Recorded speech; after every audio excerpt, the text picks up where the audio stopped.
You're watching Sports Final. Well, tip-top the evening, everybody, and welcome to Sports Final on this Too Much Tuesday with all manner of outstanding basketball offerings, including huge battles tonight in America's hometown in Liberty, Illinois, and right here in the Gem City. But before we get to any of that, the road to postseason glory takes priority with the regional semifinal play for the best teams in Illinois girls small school basketball. Let's take it up to Hamilton with Illini West and Macomb. This one pretty close early on. Coach Zach Keene's team, the 2 seed, but Jeff Thorman's Bombers had the lead early on, so the Chargers playing catch-up. That block doesn't slow down Caitlin Jacoby. She hits it there. Then Lexa Marr is going to post up right inside the free throw line, hit the jumper there, and a really good crowd on both sides, each of them trying to establish some sort of momentum in this game. And check out Marr again off the inbounds, gets it over the defense. Very nice using the glass. Fundamentals, I like that. Illini West, though, found its mid-range game after that. Haley Getz going to spot up for 2 there from the left side. Illini West crowd gets into it just a little bit. Then Jacoby's going to hit another one in the lane, and this one close all the way through. Illini West advances with a 55-52 win. They play the winner of the nightcap tonight. It was Havana and West Hancock. West Hancock, of course, the 5 seed. And Midwest Central went down to West Hancock last night. The Titans got it going with a long 3 from Carly Rung there. But Havana, once they found their press break, they got that going. It was Samantha Ellsworth and Emily Eagle there on the finish. Titans, though, they showed they can run a little bit too. Rung with the right-handed scoop after the steal. Then J.C. Hartwig is going to connect on the baseline down low. Beautiful overhand pass there. And got to love the student section. One thing I miss about high school, about the little mini wave they got going on there. Very nicely done by the Titan faithful. Then Jill Friedrich, though, is going to get the steal here from West Hancock. Finish it off with a bucket. Havana wins it big tonight over West Hancock, 85-50. That means it will be Illini West and Havana on Thursday night. Chris. Should be a dandy there. Coming up north in beautiful VIT, it will be Unity advancing as they knock off Brown County 60-38. Brooklyn Moore, your leading scorer for the very balanced Lady Mustangs with 23 tonight. Meanwhile, their opponent will be Carly Beebe, the future Quincy University Lady Hawk, and South Fulton, who drubs Triopia tonight 50-23 is your final over there. One score for those of you in 2A looking ahead a little bit. A huge shocker tonight down at North Mac in double overtime. Litchfield, a team a lot of people were talking about as a potential obstacle for perhaps a Quincy Notre Dame. Well, they are eliminated by the 4-seed Rochester in double overtime tonight. 55-54 is your final there. Let's do the boys side of things. The Hannibal Pirates trying to stay unbeaten in NCMC play tonight. Jay Jones coming back. That's a good sign. Mexico, though, is very, very good. Led by this guy, Tyus Williams, who's very, very strong, and Austin Reed, who has plenty in the arsenal. Early 5-0 lead in this one for the Mexico Bulldogs. How are you going to answer? How about with some Bubba? Christian Bubba Williams doing the deed on the inside. He was unstoppable in the low blocks. How about Dalton Powell setting up Bubba? You betcha. Off the glass for 2 more. Then Mike Shivers starts to find his little working hand right here as he gets the beautiful runner to go at that point. The Pirates are all of a sudden afire in this one, led by Dalton Powell. Long 3-pointer, pulls up right there. Oh my goodness, great stuff there, and all of a sudden it's an 11-7 Pirates lead. Jake Willer and Mexico not going away in this game. Willer from the outside knocking down the 3. Everything you can do, Bubba can do better on the interior. Big take for him on the inside, had 19 points to lead all scorers in this game.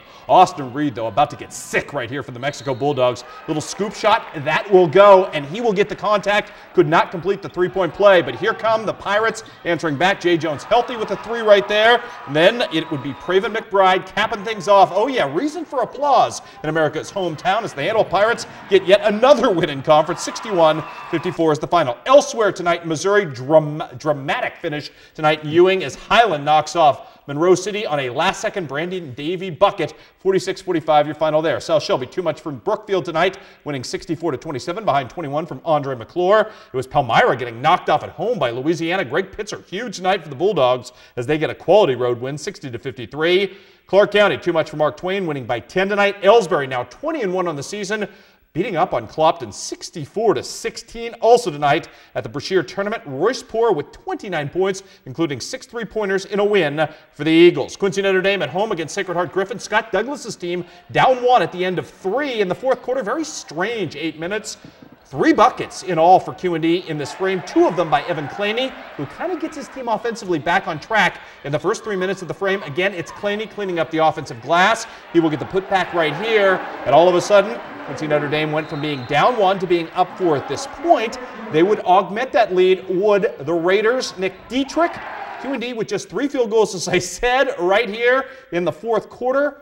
but Sacred Heart Griffin was held to just 3 points in that frame, and that, my friends, quality defensive effort against a very explosive Sacred Heart Griffin team. UNT wins their 3rd straight in this one. Alex Fitch with 13, 50-44 your final. Ross. Liberty and West Hancock, 2 teams that match up very, very well. Here's Jordan Obert picking the pocket mid-court. He'll take it all the way with the left hand there. West Hancock answering though with Austin Hardy. How about that long cross-court on the money pass? He hits that 3-pointer from the right wing. And how about the star of last night's highlights, Marcus Longenecker, coming up on that shot there, pulls it in, able to finish over his head there. And Jordan Obert got to beat the clock on this one, and he does. That tough little pump there gets him just enough space to beat the buzzer there. Jeremy Ferguson answering back for the West Hancock Titans in this one, as really you can count on any number of their guards to really get it going for them. There's Ferguson countering on that rebound there. West Hancock, though, your winner tonight over Liberty, 62-53. Great game, though. Brown County taking on a Western team that has suddenly become very, very frisky. Indeed. Eric Rube coming up with a steal right here at the other end. He's going to finish very, very nicely. You know what? Western gave Brown County a lot tonight to think about. However, Brown County had too many weapons, including this guy, Clayton Taylor. I didn't see who made the pass. That was a pretty move on the inside, Ross, as he picks it up. And Jacob Schutman had a real nice night shooting the ball from the outside. Schutman with the dime right there, or the deuce, I should say, off the dime. However, Western would not go away. Isaac Hively with a nice take right there, but the other end, Clayton Taylor finishing yet again. Brown County gets the win, but it wasn't easy at home tonight at the Nest. 59-51 was your final there. More for you coming your way. Girls action tonight. Think Pink Night, a dramatic night in Ewing. Fantastic start for the host Lady Cougars in this one. Nicole Kraft, she played bombardier early on in this one with the 3. Then Ashton Luttrell would find her with the post pattern as she would come wide open, break the seam. The cover 2 wouldn't work against her. She gets home for the touchdown at this point.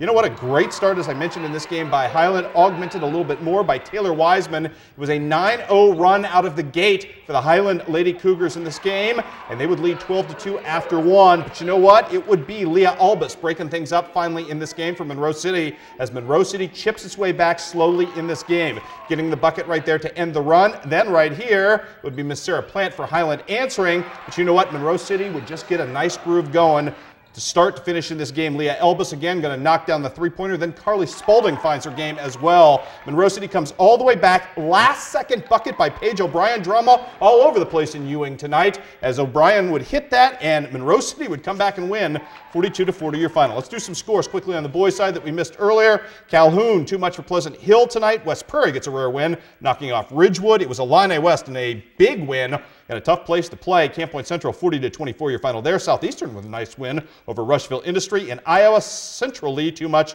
for New London tonight. Holy Trinity by 4 over Burlington Notre Dame. And the Keokuk boys lose by 10 despite 20 tonight from Johnny Dahl. Palmyra girls taking on Mexico. Brian Wassman's crew, well, they took Louisiana to task in this one. Lexi Lawson going to come up with the steal right here, going to tiptoe the line, take it in strong for the bucket. It was all Palmyra all the time in this game. Nakia Shepard trying to answer back in this game at one point for Louisiana. A pretty move, but this was indicative of Louisiana's night. Shepard hits the great bucket. Louisiana does not get back against Palmyra's press or its fast break transition game. Emily Bross with the bucket. All Palmyra in this one, as they win 56-12. Palmyra wins this game 56-12 is your final there. Girls scores tonight. Mark Twain, big loss to Clark County, but the big story in this one, Mackenzie Grossman sets a new school block record. She had 13 more tonight. Brookfield tonight by 1 over South Shelby. Canton falls to Scotland County, and at the the Brashear tournament, North Shelby by 2. Ross, Keokuk girls. Bit of a slow starter for the Chiefs tonight, but then they finally got it going. Trisha Elder lobs inside to Zoe Cave on there. Nice separation in the post. Good post moves. Keokuk adjusting well on the loose ball, able to turn it into points, and they got all over Ottumwa quickly in this one. One more highlight we'll show you. Don't ask me how it goes in, but a tough shot either way, falling away from the baseline. Katie Edwardson, nice touch. Keokuk wins it 68-46, and one score to bring you from Iowa. Girls, Central Lee wins it over Fort Madison 48-29. Fun day tonight. Coming up tomorrow, we've got a nice feature from this gentleman right here on Miss Lindsay Hankey, who's done a magnificent job in the middle with the Quincy University Lady Hawks. That story at 6. We'll see you then.